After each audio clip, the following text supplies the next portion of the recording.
ഭാവിയിലെ യുദ്ധങ്ങൾ ഹ്രസ്വവും വേഗതയുള്ളതുമല്ലാത്തതിനാൽ സൈനികർക്ക് എളുപ്പത്തിൽ ലഭ്യമായ യുദ്ധക്കപ്പലുകൾ, വിമാനവാഹിനി കപ്പലുകൾ, യുദ്ധതന്ത്രങ്ങൾ, അമ്യുണേഷനുകൾ എന്നിവ വലിയ അളവിൽ ആവശ്യമായി വരും.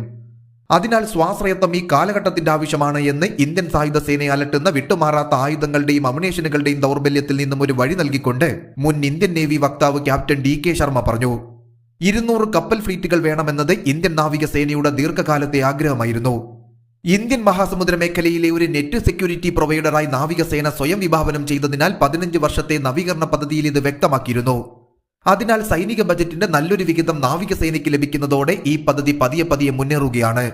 കൺവെൻഷണൽ പ്ലാറ്റ്ഫോമുകൾ നേടിയെടുക്കുന്നതിലൂടെ ശേഷി വിടവുകൾ പരിഹരിക്കേണ്ടത് അത്യന്താപേക്ഷിതമാണെന്ന് വിദഗ്ധർ വിശ്വസിക്കുന്നു. ഒരു യുദ്ധത്തിൽ വിജയിക്കുന്ന ഘടകമാക്കാൻ സാങ്കേതിക വിദ്യയെ വിനാശകരമായ ഒരു ശക്തിയായി ഉപയോഗിക്കേണ്ടതുണ്ട് എന്നും വിദഗ്ധർ സൂചിപ്പിക്കുന്നു. വിവരാധിപത്യത്തിനായുള്ള സാങ്കേതിക വിദ്യയുടെ ഉപയോഗം റഷ്യ ഉക്രൈൻ യുദ്ധം പുറത്തു കൊണ്ടുവന്നതായി ലഫ്റ്റനന്റ് ജനറൽ ഹൂഡ ചൂണ്ടിക്കാണിക്കുന്നു.